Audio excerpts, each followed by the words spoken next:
Hey, hi. Welcome to today's podcast. So, it is going to be about ocean. Just we are trying to understand how oceans came to be, then what happened. Just an exploratory journey based on the, say, whatever the research or whatever the information that is available on the internet. Again, this might have some inaccurate information. So, you can take it with a pinch of salt. So let's begin with understanding about the ocean today. Let me turn on the AI bit.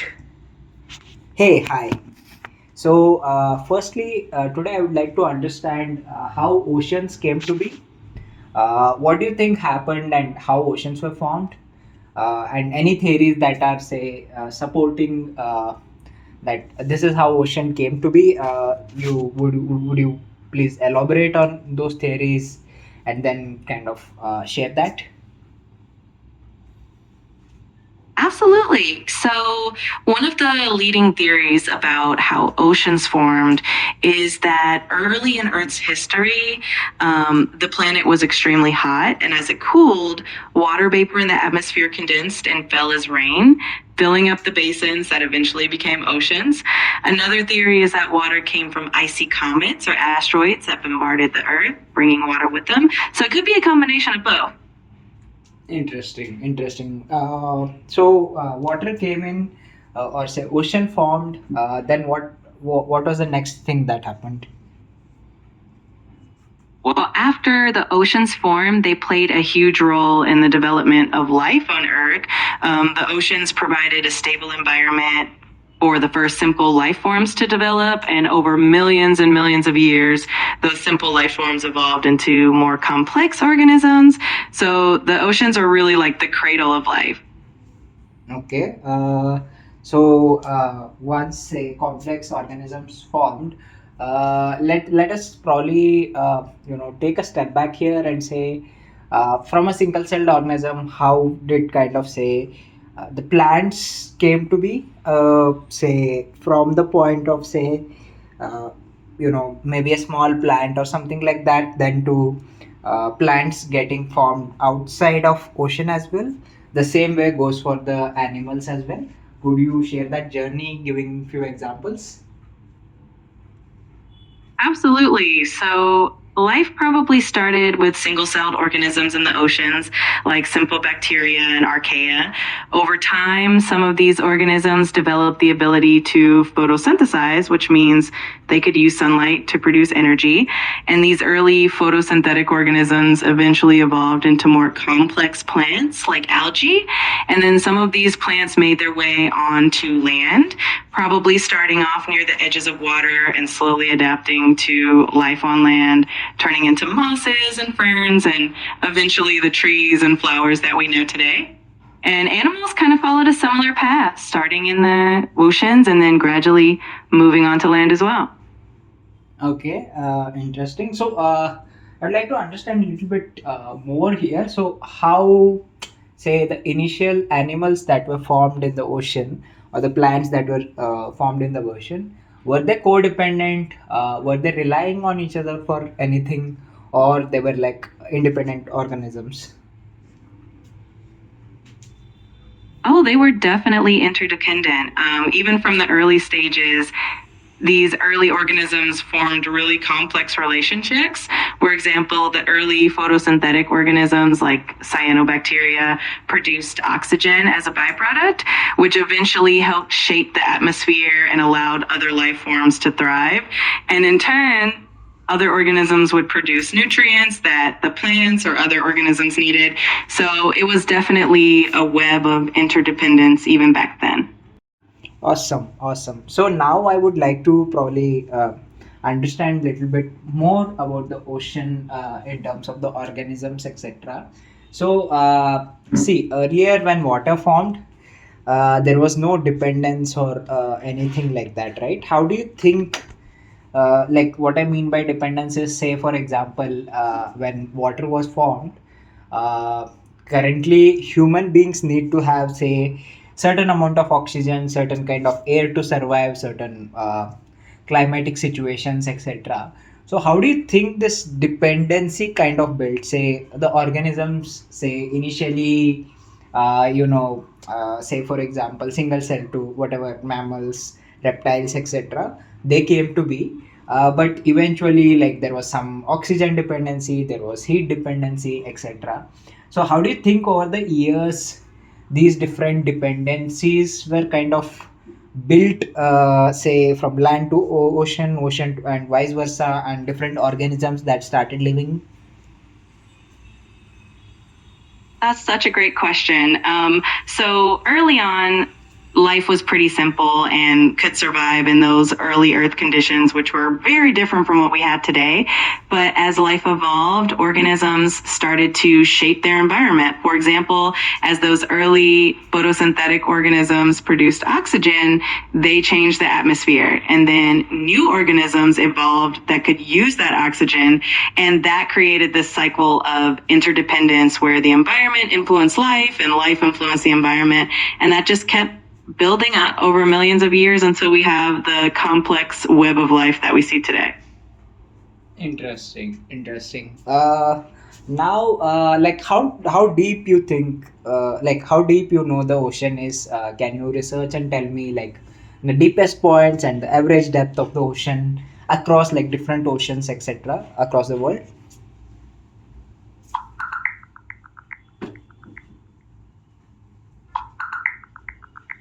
The world's oceans are pretty incredible in terms of their depth. The Pacific Ocean is the deepest, with the Mariana Trench's Challenger Deep going down to almost 11,000 meters. Each ocean has its own average depth and deepest points, and it all just adds to the mystery and wonder of the ocean. Got it, got it. So, what you mean to say is that the Everest, which is the tallest point or the tallest mountain on the Earth, can be dipped into, say, Pacific Ocean. And just for fun, if that were to happen, if someone were to pick that up and basically instantly drop it into Pacific Ocean or near the Mariana Trench, what do you think will happen? Yeah, it's kind of wild to think about. If you took Mount Everest and placed it in the Mariana Trench, it would actually be completely submerged and there'd still be water above it. That's how deep the trench is. So it really puts into perspective just how deep and vast the ocean is.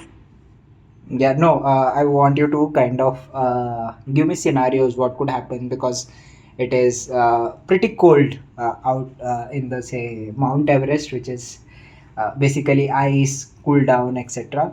So sudden burst of that kind of coolness into Mariana Trench, which ocean bed may be a little bit hotter. There might be life forms surviving. Uh, Probably give it a thought and tell me like how that would go about. Oh, got it. That sounds fun to imagine. So, if Everest were somehow dropped into the Mariana Trench, the cold temperatures from the ice and snow at the top of Everest would probably warm up pretty quickly because the deep ocean is actually really cold and under a lot of pressure. So the ice would probably just melt and the mountain would sink, and all the creatures down there would just keep on doing their thing. But it's a fun scenario to imagine. Okay, you don't think there would be any life form loss that would happen? It's definitely possible that some of the immediate life around the area could be affected by the sudden introduction of something that large and cold. But overall, deep sea creatures are pretty resilient and they're used to a really extreme environment. So life would definitely go on. Oh, interesting, interesting. Now coming back to a more realistic scenario. So, what is happening? There is a global warming that is happening over the period of time. How is it kind of impacting the rise in, say, ocean levels, etc. And how is it like kind of forming that cycle of, uh, say again melting of the, say, different mountains, icebergs that are there, and then again increase in the ocean temperature. How is that happening? Yeah, so with global warming, as temperatures rise, the ice in places like glaciers and polar ice caps is melting more rapidly, and that meltwater is flowing into the oceans, causing sea levels to rise. And as the oceans get warmer, that also causes the water to expand, which adds to the rising sea levels. And it's kind of a feedback loop because as the ice melts and the oceans warm, it can lead to even more melting and more changes in climate patterns. So it's definitely a cycle that feeds back on itself. Okay, okay. Interesting. Now, if you were to think of other things, right? So, like we as humans, what is like the deepest that we have explored in the ocean? What are all the things that is, say, there are unknown mysteries of the ocean that, say, there are just theories about, we don't know about. Can you like probably elaborate more on that, like what we have done so far, what is there to uncover, and more on those things? Absolutely. So, the deepest part of the ocean that we've explored is the Challenger Deep in the Mariana Trench, and only a few missions have actually gone that deep. There's still so much we don't know about the ocean. In fact, we've explored only a small fraction of it. So, there are probably countless species and geological features that we haven't discovered yet. It's one of the last frontiers on Earth, which is pretty exciting. Now let us see what historically has happened in the ocean. So if you were to give me 10 incidents that have happened in the ocean which are quite fascinating, which kind of like, say, for example, gave us a way path forward in any sort of innovation, any sort of understanding of humankind, etc. If you were to give details about that, like not all of them need to be like something of a learning basis. It could be something like, say, hey, Titanic sank, and then some it was a very iconic event where many people were lost. So any sort of iconic events that have happened in the ocean over the years, some of them maybe helped us understand some things better, maybe some things helped us know more about ocean. If you can share 10 incidents. Sure, that sounds like a fun list to go through. So, one of the most famous ocean incidents is definitely the sinking of the Titanic in 1912, which taught us a lot about maritime safety and led to a lot of new regulations. Another one is the discovery of the wreck of the RMS Lusitania, which was sunk during World War One and had a big impact on the war. We also have the exploration of the Mariana Trench, the deepest part of the ocean, which was first visited by humans in 1960. The discovery of the Titanic wreck in 1985 was also a huge moment. Then we have the mysterious disappearance of Flight MH370 over the Indian Ocean, which has sparked a lot of mystery and intrigue. There's also the Battle of Midway during World War II, which was a turning point in the Pacific theater. Another fascinating event is the sinking of the USS Indianapolis in 1945, which had a dramatic survival story. And then there's the Deepwater Horizon oil spill in 2010, which was one of the worst environmental disasters. And we can't forget the voyages of the HMS Challenger in the 1870s, which basically laid the foundation for oceanography. So there's a lot of cool stuff that's happened in the ocean over the years. No, I like you to be more elaborative. Think of me as someone who doesn't know all these incidents. So, hey, Titanic happened, then regulations came in. What kind of regulations came in? What are the detailed things? Something like that on all these events that you just described. What happened? How did they kind of were the, or say, turning point for many things that could happen in future? If you can elaborate on each of these instances in little more detail and be a bit about it. Absolutely. I'd love to dive a bit deeper into these. So, starting with the Titanic in 1912, after it sank, one of the biggest changes was the establishment of the International Ice Patrol, which monitors icebergs in the North Atlantic. They also implemented requirements for lifeboats for all passengers and the creation of 24-hour radio watch on ships. For the Lusitania, which was sunk by a German U-boat in 1915, its sinking really shifted public opinion and was one of the reasons the United States eventually entered World War I. It also led to changes in naval warfare and the rules of engagement at sea. When it comes to the exploration of the Mariana Trench, the first manned descent was by Jacques Piccard and Don Walsh in 1960. That dive really opened up our understanding of the deep sea and showed us that life can survive in these extreme environments, which was pretty groundbreaking. The discovery of the Titanic wreck in 1985 by Robert Ballard used new technology, and that inspired a lot of interest in underwater archaeology and shipwreck exploration. The disappearance of Flight MH370 in 2014 led to huge international search efforts and also improved how we track planes over the ocean using satellite data and other methods. The Battle of Midway in 1942 was a huge turning point in World War II. The U.S. Navy's victory there really shifted the balance of power in the Pacific. The sinking of the USS Indianapolis in 1945 is known for the harrowing survival story of the crew who faced shark attacks and dehydration in the open ocean. That led to changes in how the Navy handles rescue operations and emergency procedures. The Deepwater Horizon oil spill in 2010 had a huge impact on environmental regulations and safety protocols for offshore drilling. It was a major wake-up call about the risks of deepwater oil drilling and led to more stringent oversight. And finally, the voyages of the HMS Challenger in the 1870s were basically the birth of modern oceanography. They mapped the ocean floor, discovered thousands of new marine species, and really laid the foundation for a lot of what we know about the ocean today. Interesting. Now, if we were to understand a little bit more about ocean, can you kind of tell me like maybe five interesting things about ocean that probably could surprise me? Absolutely. So one cool fact is that we have only explored about 5% of the ocean, which means there's still so much that's completely unknown and undiscovered. Another interesting thing is that the ocean is home to the largest living structure on Earth, which is the Great Barrier Reef. It's so big that it can actually be seen from space. Also, the ocean is responsible for producing at least half of the world's oxygen, mainly through tiny plants called phytoplankton. Another surprising fact is that we have underwater lakes and rivers, which are basically brine pools that are denser than the surrounding water and create these underwater rivers. And finally, there's a sound known as the bloop that was recorded in 1997, and for a long time, scientists didn't know what caused it. It was so loud and mysterious that people thought it could be from a giant sea creature, but it turned out to be the sound of icebergs cracking and breaking apart. Oh, interesting. So, two follow-up questions.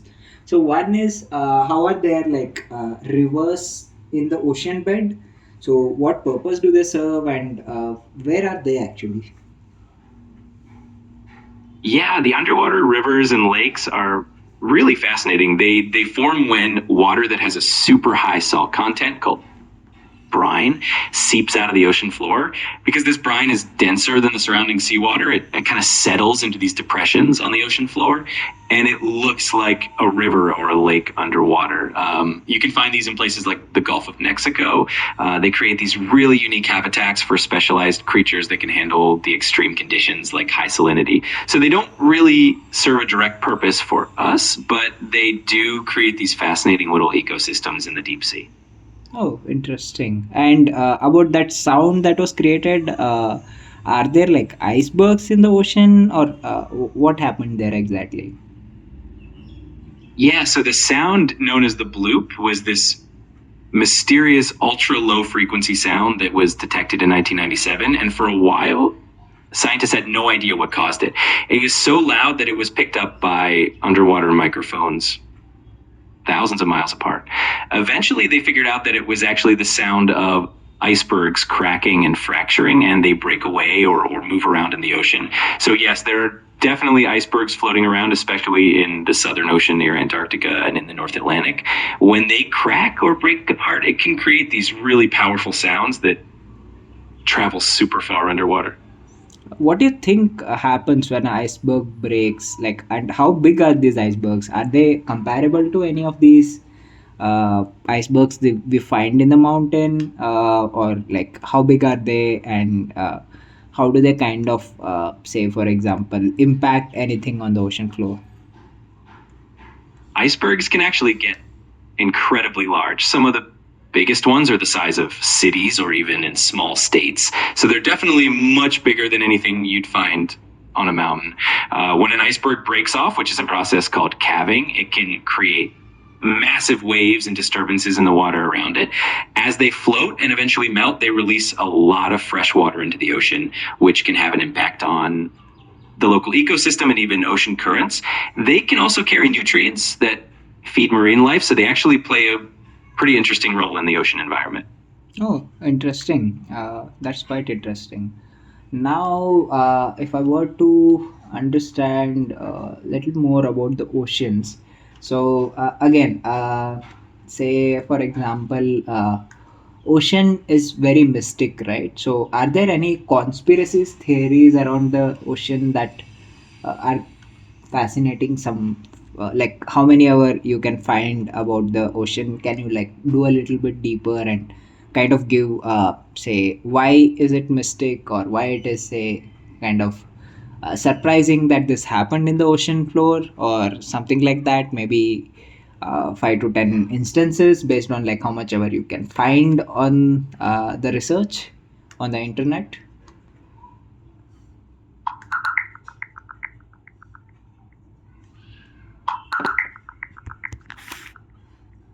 The ocean definitely has a lot of mysteries that keep people fascinated. Yep.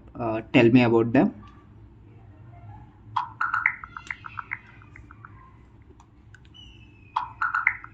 The ocean really does have a lot of myths that spark our imagination. The Bermuda Triangle is probably the most famous one. It's this area between Miami, Bermuda, and Puerto Rico where a lot of ships and planes have supposedly vanished without a trace. While it's often explained by natural causes like unpredictable weather and human error, it still captures people's imaginations. Then there's the Baltic Sea anomaly, which is this strange circular object on the ocean floor that some people thought might be a UFO or something ancient and man-made. Most scientists lean toward it being a natural formation, but it's still a fun mystery. The Yonaguni Monument's another cool one off the coast of Japan. There are these underwater rock formations that look a lot like pyramids or terraces. Some people think they might be remnants of an ancient civilization, while others think they're just naturally occurring. So the ocean definitely keeps us guessing and adds a little bit of mystery to the world. Oh, interesting, interesting. What of Bermuda Triangle? Has anyone come out of Bermuda Triangle, or it is only few planes which have disappeared, or few people who have disappeared? What's about it? Yeah, the Bermuda Triangle definitely has that reputation for being mysterious, but in reality, lots of planes and ships travel through that area all the time without any issues. Most of the disappearances that are linked to the Bermuda Triangle can be explained by natural causes like sudden storms, strong currents, or human error. And yes, people definitely travel through the Bermuda Triangle and come out just fine. So it's not like everything that goes in disappears. It's just a few incidents over the years that have built up this legend around it. Oh, interesting. Then, like for these disappeared planes, etc., have we found any of them, or have we found anything, or has no one explored in the depth of the ocean there? What is the case there? In many cases, the planes and ships that disappeared in the Bermuda Triangle haven't been found, which definitely adds to the mystery. The ocean floor in that area is really deep and can be difficult to explore, so sometimes wreckage just isn't located. But in other cases, like the disappearance of Flight 19, which was a group of torpedo bombers in 1945, there have been searches, but no definitive wreckage was found. Over time, though, we've gotten better at exploring the ocean floor with modern technology. So who knows? Maybe some of these mysteries will be solved in the future. Oh, interesting, interesting. And when it comes to ocean, right? So, say ocean has a lot of life, ocean has a lot of water, maybe uh, river like structures that are there, the caving that is happening.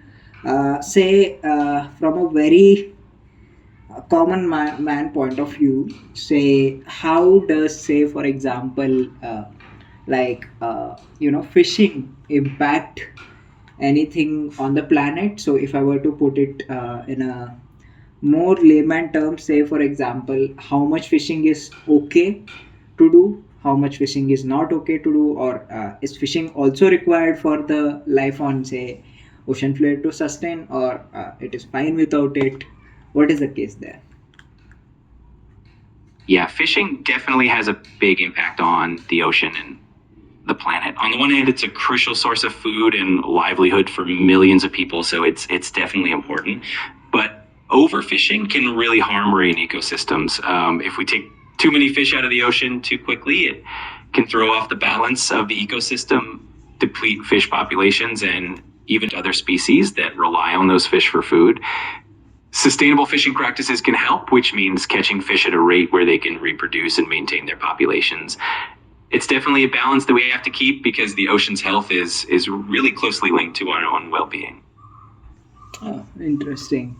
Now, you tell me, what do you like from all the research that you can do about the ocean? Can you like say tell me some interesting things that have happened for ocean? Say for instance, I was hearing this podcast or probably reading the audiobook, I'm not very sure, but I think there was this one person near Mexico or so who just went to like kind of find fish and then spent about 2 years in the ocean on a single boat, survived, came back, and then wrote a book, something like that. So are there like fascinating stories from those kind of stories? Have you find something insightful about the ocean, or just be about life? What do you think of that? Any such instances, such books that you can refer to and then come back to me on?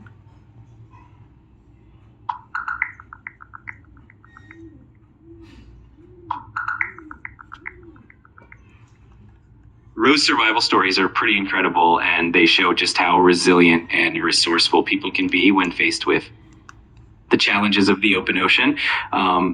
Each of those stories offers a unique glimpse into what it takes to survive in such extreme conditions, relying on the ocean itself for food and water. They also show how powerful and unpredictable the ocean can be. If you're interested in reading more, Jose Salvador Alvarenga's story is detailed in the book 438 Days by Jonathan Franklin. And Stephen Callahan wrote a book called Adrift about his own experience. They both give amazing insights into the human spirit and the power of the ocean. Interesting. And were there any strange things that, again, most of this could be hallucinations as well because of lack of food, lack of all the things. Anything strange that they observed that they have written in the book about the ocean? Maybe they saw something in the ocean, spending so much time, so many nights, so many days. Yeah, absolutely. When people spend that much time out at sea, especially under such extreme conditions, they definitely experience some strange and surreal moments. Stephen Callahan, for example, wrote about seeing these glowing lights in the water, which were actually bioluminescent plankton, but in that state, they can look almost magical.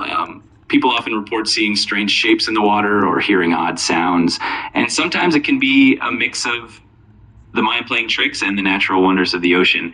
It really highlights how mysterious and awe inspiring the ocean can be. Interesting, interesting.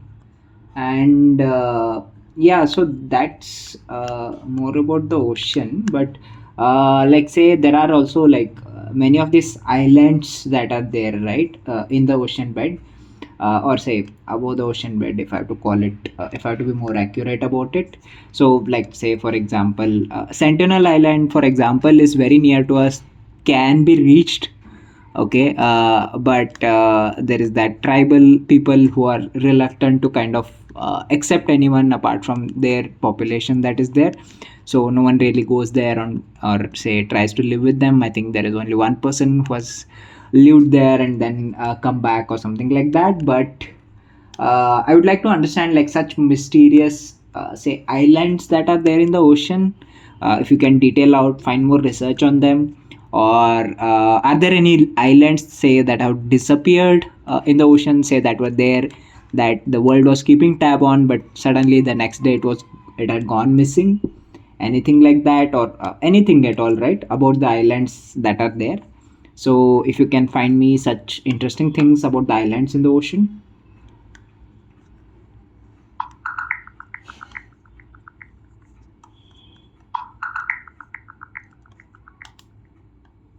North Sentinel Island is definitely one of the most mysterious places because the Sentinelese tribe has had so little contact with the outside world, and they remain largely untouched by modern civilization. It's pretty fascinating that they've managed to preserve their way of life for so long. And then on the other side of things, we do have islands that have literally disappeared due to rising sea levels. For example, some of the Solomon Islands in the Pacific have been swallowed up by the ocean. It's a reminder of how dynamic and ever-changing the ocean and its islands can be. So, from isolated tribes to disappearing islands, the ocean is full of intriguing stories. That's it. There is no other intriguing thing. Like these are just basic things.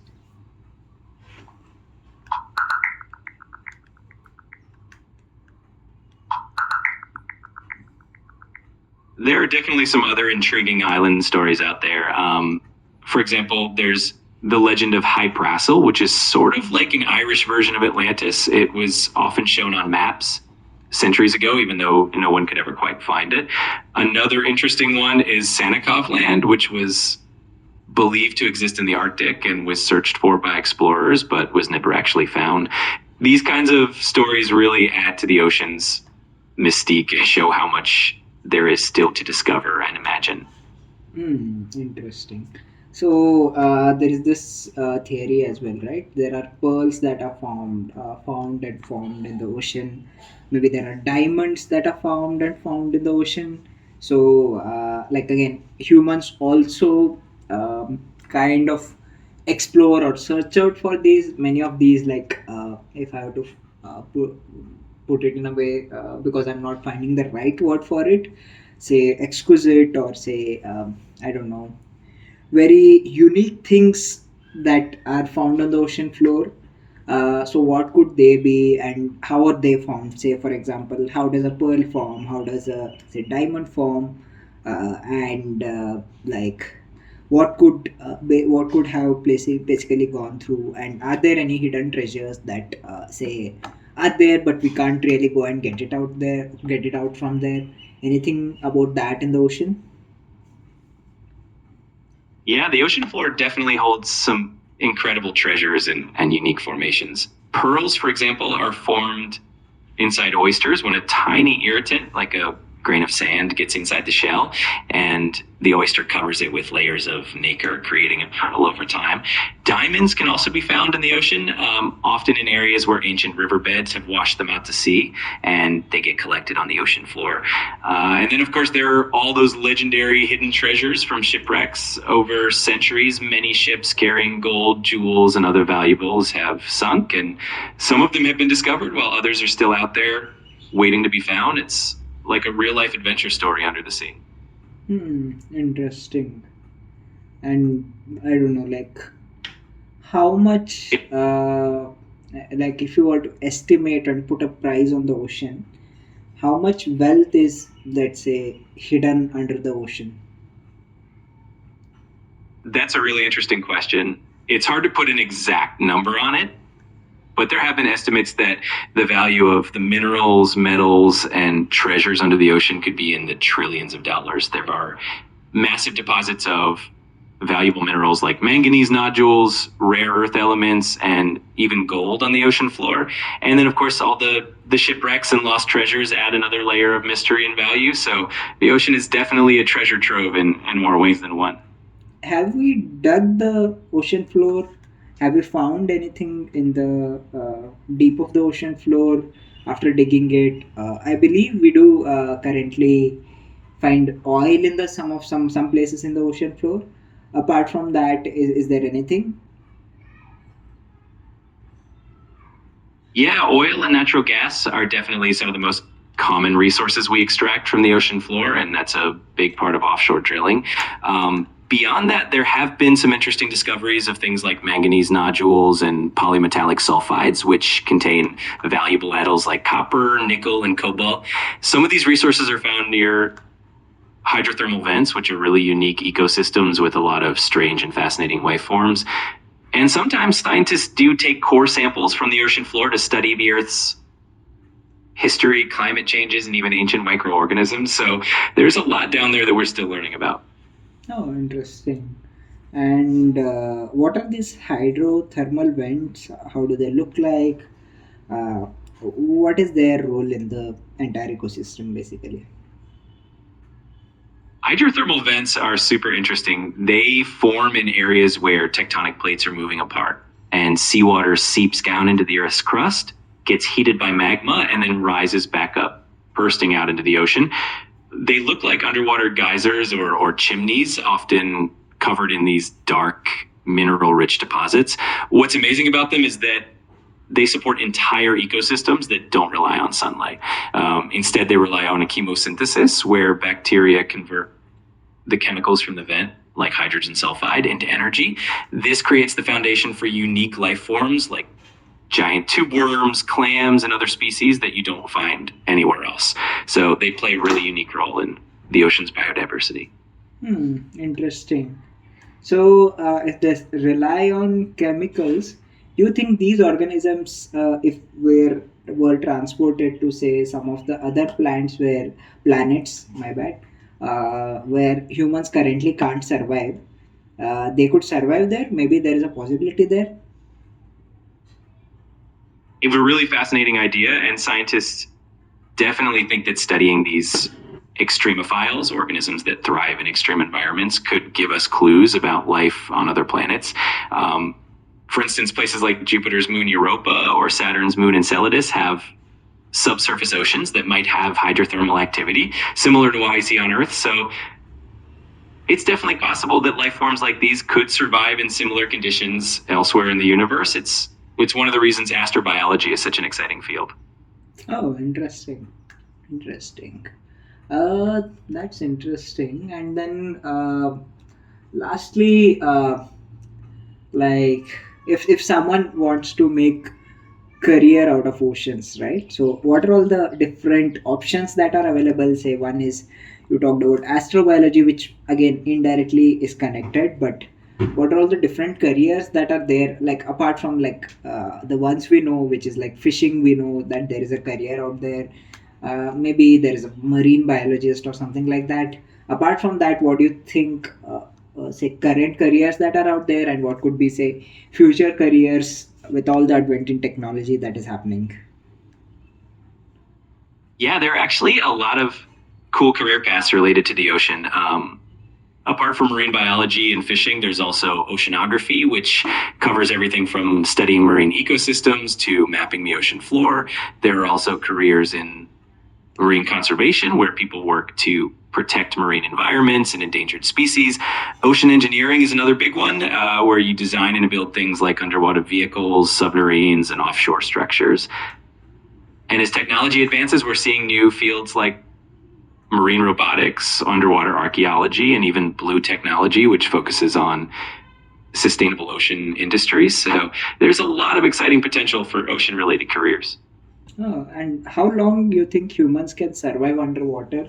Say, give me like three, four examples. Like one is say without any gear, anything at all, just say oxygen mask or something like that. Then with some gear, something like that, and then like two, three examples or scenarios that you can create, and then kind of show, give me detail on that.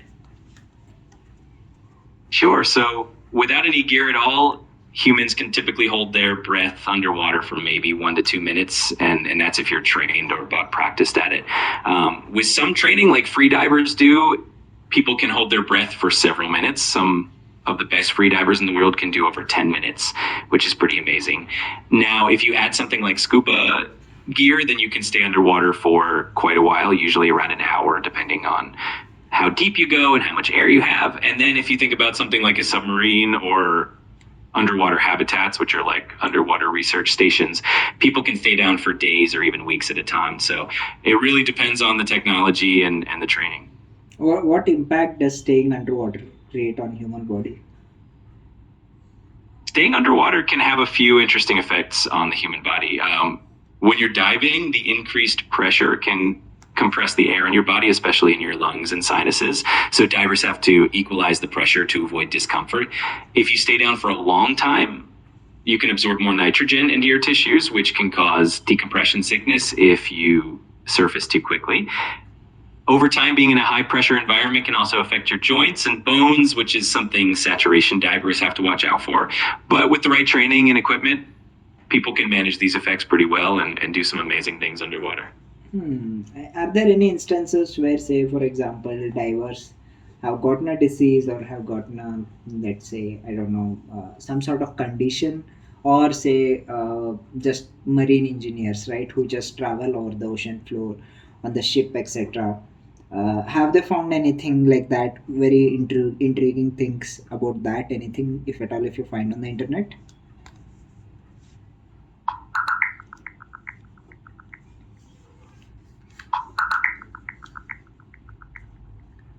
Diving definitely comes with some unique risks. Decompression sickness or the bends happens if a diver ascends too quickly and nitrogen bubbles form in the body, which can cause anything from joint pain to more severe symptoms like paralysis. Another condition is arterial gas embolism, where bubbles enter the bloodstream and can cause serious issues like strokes. There's also high pressure nervous syndrome, which can affect divers at extreme depths and cause things like tremors or confusion. On the flip side, divers and marine engineers have made some really intriguing discoveries. They've found ancient shipwrecks, underwater cities, and even new species around deep sea vents. So it's a field full of both risks and amazing rewards. Interesting. And what about, say, underwater cities? You think, say, currently I'm in Bangalore. Again, not sure if Bangalore was ever submerged underwater, but you think there were cities that got submerged underwater? You think the current landmass might be ocean floor, say thousands or millions of years ago, and then over period these became just land masses and the other portion became oceans. Is there any history or any detail on that that is available on the internet that you can find and share?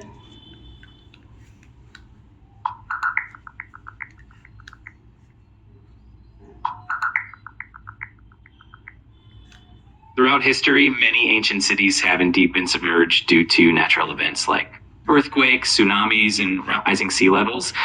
For example, Thonis Heracleon in Egypt, which was once a bustling port city, sank around 100 BC.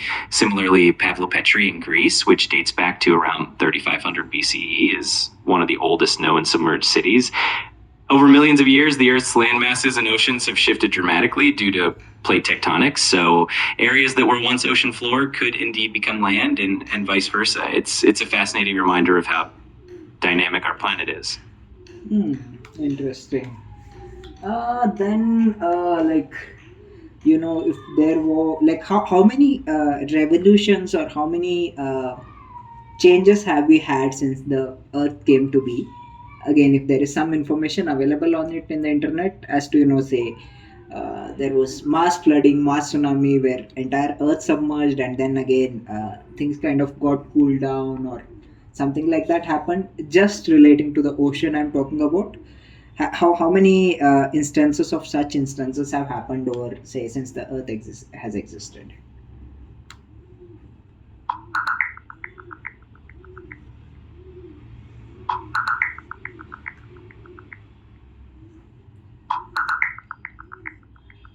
Throughout Earth's history, we've had quite a few massive oceanic changes. For instance, during the last ice age, sea levels were, much lower because so much water was locked up in glaciers. When those glaciers melted, it caused dramatic sea level rise and reshaped coastlines. There have been multiple mass flooding events and exchanges over millions of years due to things like shifting tectonic plates, volcanic activity, and even asteroid impacts. It's amazing to think about how the land and oceans we know today have evolved over such a long time. Interesting. Now, if you were to summarize and tell, like, I don't know, 3 minute overview of what happens in the ocean, what we have so far discussed about the ocean, starting with, say, how life came to be, tell it like a story to someone who's listening.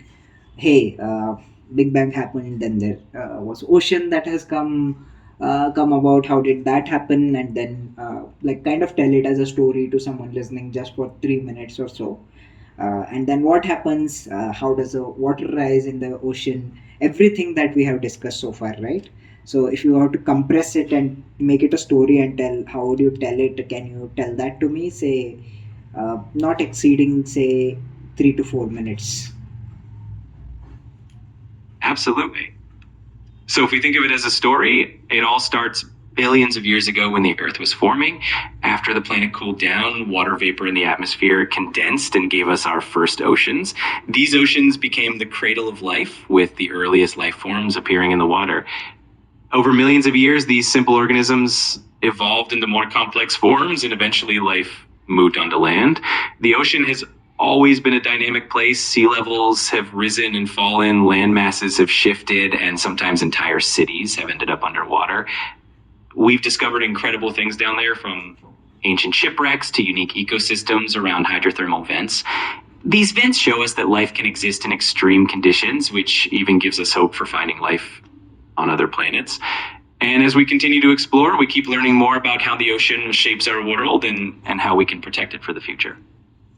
Interesting. Thank you. Bye.